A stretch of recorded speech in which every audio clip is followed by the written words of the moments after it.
Now, moving on through that cycle from the identification of a valid research topic to formulating specific research questions.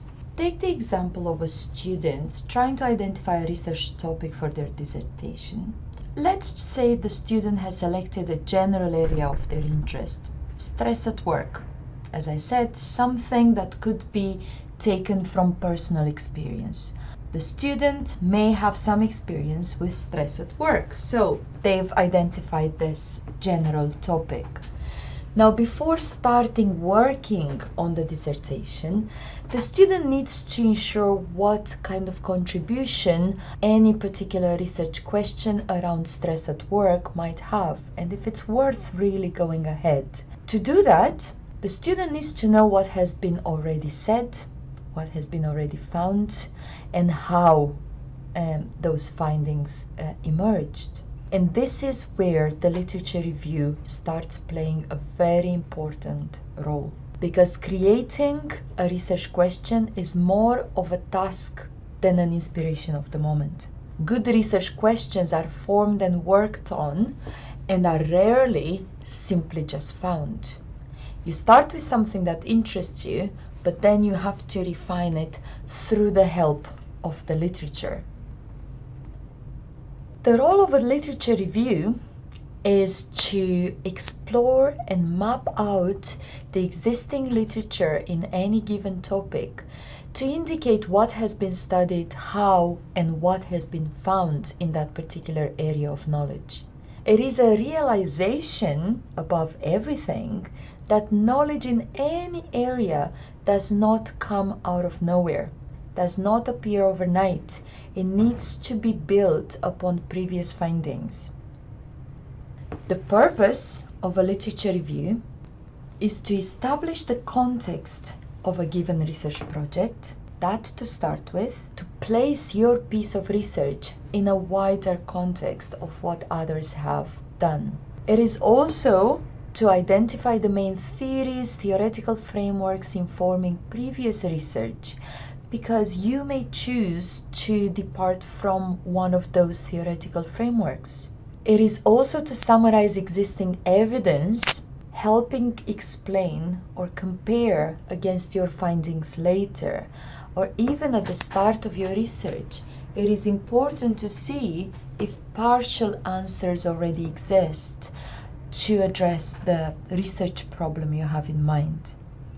It is also to identify main methods and research designs used previously. This is important because it may well identify a dominant research design used in that area, and there may be a good reason why that is dominant. You may wish to follow on those steps and not propose something different. There are 6 stages to a literature review, and we will not cover them all in this video, but we will cover the preliminary stage, also sometimes referred as the first stage, the identification of key terms. Now, in common speech, you may refer to stress and various words that you can think of in relation to stress.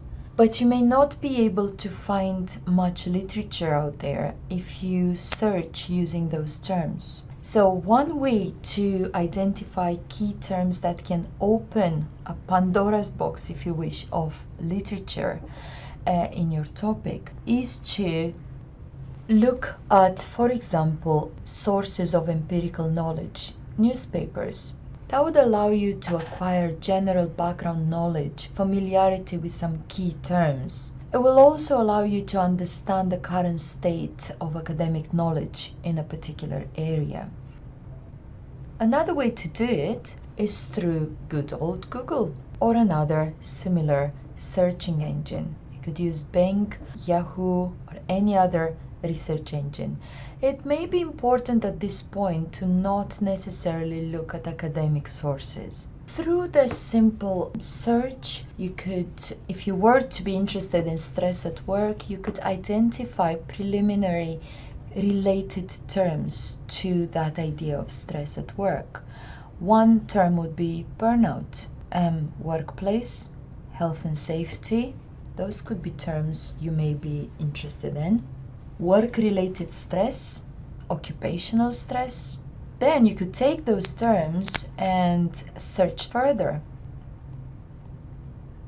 If you were to have identified 3 key terms, stress at work, work-related stress, and occupational stress, in the first leg of your search, and then later on other terms such as conditions of work, organizational culture, management style, organizational structures, organizational systems, control systems, performance appraisals, and so on, you may be able to realize that there is a relationship between a certain category of terms and another. This could be one of the existing relationships. The fact that all those terms on the right-hand side of the screen contribute or could contribute to those terms on the left-hand side of the screen. And this is how identifying key terms that would be crucial in conducting a good literature review goes. What's next? The other stages, the main stages of the literature review.